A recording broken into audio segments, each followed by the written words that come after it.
Hello everyone, देखिए आज अपन को पढ़ना है इलेक्ट्रोकेमिकल मशीनिंग। ठीक है ना।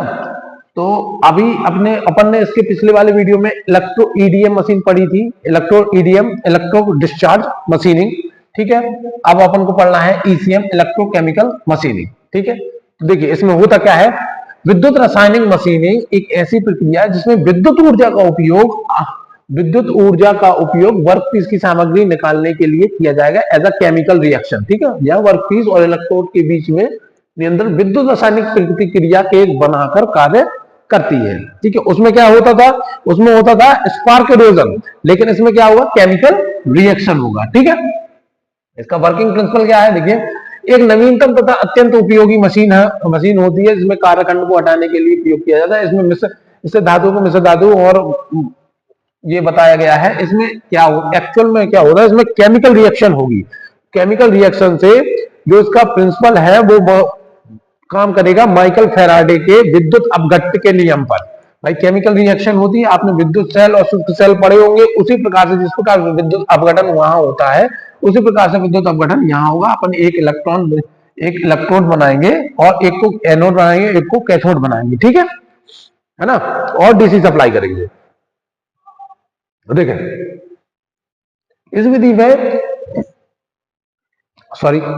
इस विधि में दो इलेक्ट्रोड होते हैं, ठीक है, जिनके बीच में कुछ मिलीमीटर का अंतराल होता है। अंतराल सामंजस्य मशीन करने के लिए नियंत्रण करते हैं। इस विधि को एनोड तथा कैथोड बनाया जाता है। ठीक है, जैसा ईडीएम में एनोड और कैथोड बनाया गया था, आपने वर्कपीस को एनोड बनाया था और वर्कपीस को कैथोड बनाया था और वर्कपीस को एनोड बनाया था और औजार को कैथोड बनाया था, है ना। उसी प्रकार से औजार को कैथोड यहां बनाया गया और एनोड किसको बनाया गया है, वर्कपीस को बनाया गया है। यहां पे भी सेम है, जिसके कारण कार्यखंड में धातु अलग होकर प्रवाहित इलेक्ट्रोलाइट के माध्यम से वंचित औजार पे वास्तविक प्रतिरूप मिलता है। ठीक है, अब यहाँ पे डाई इलेक्ट्रिक मीडियम का इस्तेमाल नहीं होगा, यहाँ पे होगा इलेक्ट्रोलाइट्स का इस्तेमाल। ठीक है, इलेक्ट्रोलाइट। इस विधि में विद्युत अपघट्ट इलेक्ट्रोलाइट पदार्थ का कैथोड रूपी औजार एनोड रूपी कारखंड के बीच प्रवाहित किया जाता है। इस प्रकार धातु के पृथक होकर औजार कैथोड की ओर चलते हैं तथा औजार पर चिपकने का प्रयास करते हैं, लेकिन उससे चिपकने से पूर्व इलेक्ट्रोलाइट को प्रवाहित कर दिया जाता है तथा पीछे से साफ इलेक्ट्रोलाइट कारखंड और औजार के बीच आ जाता है तथा कारखंड एनोड से जो धातु पृथक होती है वह इलेक्ट्रोलाइट के साथ मिलकर आगे प्रवाहित हो जाती है और वह औजार कैथोड पर चिपक नहीं पाती है। औजार व कारखंड के मध्य अंतराल होता है, थोड़ा सा अंतराल होता है कि हमेशा समान बनाए रखने के लिए औजार को आगे बढ़ाया जाता है, जिसे फीड कहते हैं, भरण फीड कहते हैं। देखिए इस प्रकार से आपका औजार होता है। अब देखिए इलेक्ट्रोलाइट का प्रभाव ऐसा हो रहा है, ठीक है, ये आपका पूरा औजार है, ये आपका पूरा वर्कपीस है। ठीक है, ये इलेक्ट्रोलाइट है, वो टूल कंफर्मेशन है। ठीक है ना। तो इस प्रकार से ये आपका पूरा एक सेटअप है, किसका, आपका ईसीएम का। ठीक है, अब इसमें कौन कौन से कंपोनेंट होते हैं वो देख लेते हैं अपन। ठीक है, वर्कपीस होगा ही होगा, ठीक है, टूल होगा ही होगा। टूल कैसा होता है वो देख लेते हैं। औजार का प्रतिरूप उसी प्रकार का होना चाहिए जिस प्रकार का कार्यखंड की हमें आवश्यकता होती है। तो जिस प्रकार का आपको मशीनिंग करनी है, जिस प्रकार की आप मशीनिंग करके आपको औजार, जिस प्रकार की मशीनिंग करके आपको वर्कपीस का शेप जो चाहिए होता है, उसी प्रकार का आप औजार लेंगे। औजार को कैथोड के रूप में प्रयुक्त किया जाता था। औजार की सजा परिष्कृत किया जितना अच्छा होता है, जितना अच्छा औजार होगा और कारखंड पर सतह परिष्करण भी उतना ही अच्छा होगा। और सामान्यतः तांबा, स्टेनलेस स्टील, पीतल स्टील या कार्बन और प्लास्टिक्स के बने होते हैं। प्लास्टिक के औजार का प्रयोग करते समय औजार किसी भी विद्युत का सुचालक लेपित नहीं होता है। इस प्रक्रम में विद्युत सुचालकता एक अनिवार्य आवश्यकता है। ठीक है, विद्युत सुचालकता एक अनिवार्य आवश्यकता है। औजार में पर्याप्त दृढ़ता भी होनी चाहिए। अब देखिए विद्युत सुचालकता है एक अनिवार्य आवश्यकता है। जब तक इलेक्ट्रॉन का मूवमेंट नहीं होगा तब तक आपका कोई भी केमिकल रिएक्शन नहीं होगी। ठीक है, तो विद्युत की सुचालकता बहुत अनिवार्य है इसमें। विद्युत अपघट्य, इलेक्ट्रोलाइट से सब लोग इलेक्ट्रोलाइट से परिचित हैं। इस विधि से में प्रयोग के लिए जाने वाला विद्युत अपघट्य लगभग 30 से 60 मिलीमीटर प्रति सेकंड की स्पीड से गति करता है और इतना प्रेशर प्रवाहित करता है। टेम्परेचर 25 से 60 डिग्री के बीच में बनाए रखते हैं। इसके में नमक का घोल, ब्राइन, ये सारे इलेक्ट्रोलाइट्स हैं। Sodium chloride, sodium hydroxide, sodium nitrate, potassium chloride, potassium sodium chloride, sodium chlorate, sulphuric acid, ये सारे आपके इलेक्ट्रोलाइट्स होते हैं।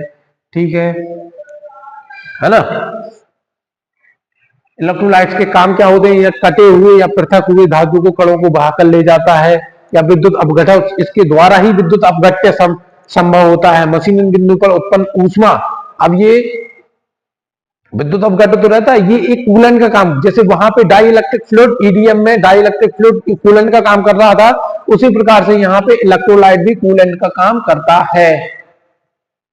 अब सॉरी, इलेक्ट्रिक सर्किट, ठीक है। तो इलेक्ट्रिक सर्किट में ये बताया गया कि भैया किस प्रकार का आपका सर्किट बना होता है, कितने एम्पियर की धारा प्रवाहित की जाती है, कितने एम्पियर धारा का घनत्व कितना होता है ना। तो ये सारी चीजें आपकी उसमें बताई गई हैं। अब औजार की फीड, औजार की फीड की बात आती है। औजार की फीड कितनी देना है आपको, ठीक है। इस विधि में औजार कार्यखंड में एक नियमित गति से आगे बढ़ता है और जिसे औजार का भरण कहते हैं, जिसे फीड कहते हैं, इंग्लिश में फीड कहते हैं। भरण की गति इस बात पर निर्भर करती है कि प्रक्रम कितनी शीघ्रता से पूर्ण काम कर रहा है। औजार फलक व कार्यखंड के बीच 0.5 से 0.7 mm का गैप होना चाहिए, है ना। इस अंतराल को विद्युत प्रतिरोध न्यूनतम होता है और इसलिए विद्युत धारा अधिकतम होती है और धातु तीव्र गति से पृथक होती है। तो गैप मेंटेन रहना चाहिए। यदि गैप मेंटेन नहीं रहेगा तो प्रॉपर मटेरियल रिमूवल नहीं होगा, ठीक है। एक्यूरेसी ऑफ मशीन्ड सरफेस, ठीक है, उसकी एक्यूरेसी कितनी रहती है मैंने बताया कि इस विधि में इतने सतह परिष्कृत किया जा सकता है और उपयुक्त के लिए टॉलरेंस भी होती है। टॉलरेंस जो होती है कि मतलब इतना शेप वेरी कर सकता है। तो कितना शेप वेरी कर सकता है? Plus minus 0.2 mm, plus minus 0.2 mm very कर सकता है, ठीक है। तो ये हो गए आपके ईसीएम, इलेक्ट्रोकेमिकल मशीन के कंपोनेंट। क्या क्या थे इलेक्ट्रोकेमिकल मशीन के कंपोनेंट? आपने ये देखा पूरा ईसीएम का वो, इसमें एक औजार होता है, एक कारखंड होता है, एक विद्युत अपघट्य तो सबसे इंपॉर्टेंट है ना, और विद्युत परिपथ और औजार की फीड, है ना, ठीक है।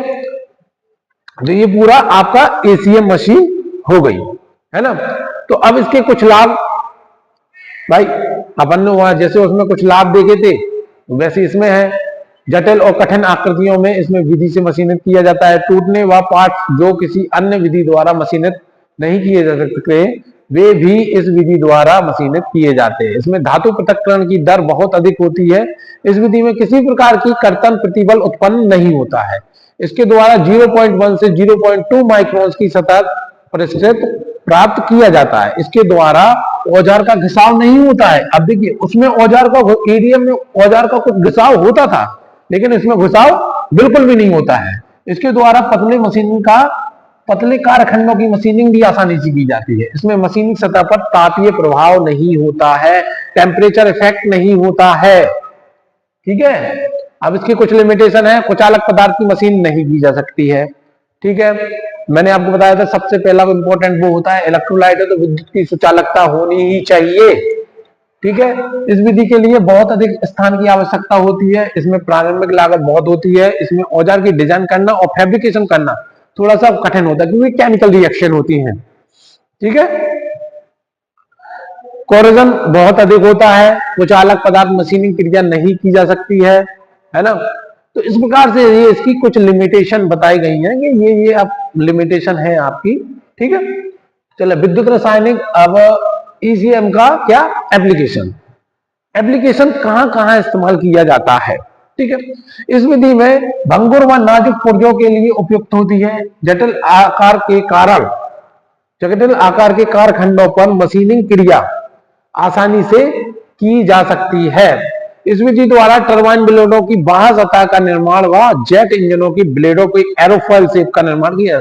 पतले पतले शेप्स, कॉम्प्लेक्स शेप्स का निर्माण आसानी से इससे किया जा सकता है। इस विधि द्वारा चट्टानों में छिद्र करके करने वाले बिट्स और ट्रांसफॉर्मर कोड बनाए जाते हैं। जो भाई चट्टानों में छेद करने वाले बिट्स होते हैं ना, ड्रिल बिट, उनका बनाया जाता है। डाई सिंकिंग और ट्रैपिंग का प्रयोग भी इससे बनाने के लिए इसका किया जाता है।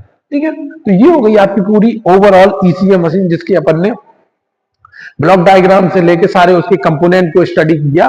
पूरा सारी चीजें अपन ने एक बार ब्रीफ में आराम से अपन ने देख ली।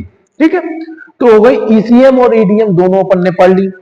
अब आता है मेन इंपॉर्टेंट टॉपिक आपका, इनमें अंतर।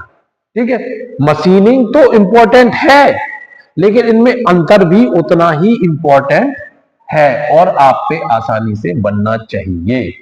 ठीक है, ठीक है, तो देखिए इसमें जटिल प्रोफाइल, ईसीएम की बात हो रही पहले, इसमें जटिल प्रोफाइल पर मशीनिंग आराम से किया जा सकता है। ठीक है ना, इसमें जटिल प्रोफाइल पर मशीनिंग संभव नहीं होता है।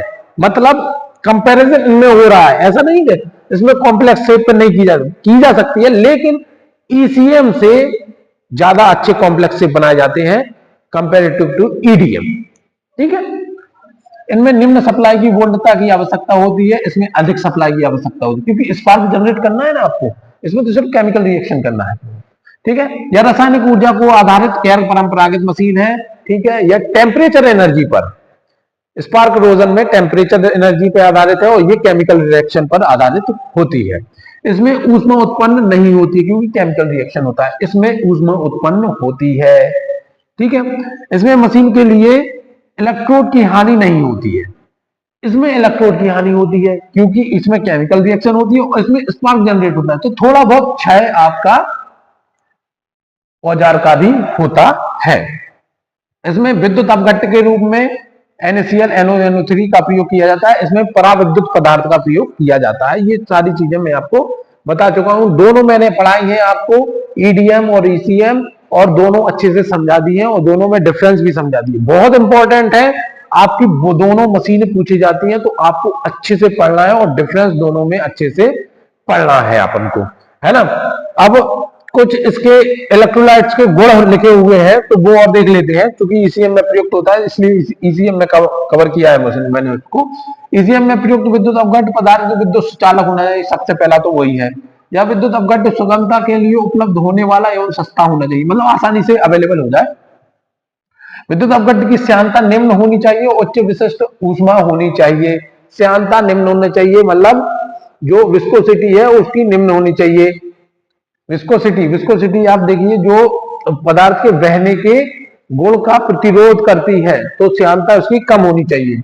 विद्युत अपघट्ट रासायनिक स्थिर रहना चाहिए, साथ साथ इसके गुणधर्म बने रहे, अवांछित प्रतिक्रियाओं को रोका जा सके। विद्युत अपघट्ट जॉब और मशीनिंग उपकरण को संचालित नहीं करने चाहिए, मतलब ऐसे वाले विद्युत अपघट्ट नहीं लेना है जिससे भैया जंग का काम शुरू हो जाए। ठीक है, किसपे? वर्कपीस पे। विद्युत अपघट्ट का तापमान स्थिर रहना चाहिए। ठीक है, विद्युत अपघट्ट का तापमान स्थिर रहना चाहिए, ज्यादा वेरी ना करे, है ना, और कोई केमिकल रिएक्शन ना हो जाए। ठीक है, तो इस प्रकार से अपन ने दोनों ईसीएम और ईडीएम और दोनों में अंतर सारी कंप्लीट कर ली है। तो ईसीएम और ईडीएम मशीन आपकी कंप्लीट हो चुकी है। अब अगले टॉपिक में अपन पढ़ेंगे एजेएम, एब्रेसिव जेट मशीनिंग। ठीक है, तो आज के लिए इतना ही, मिलते हैं अगले वीडियो में। Thank you.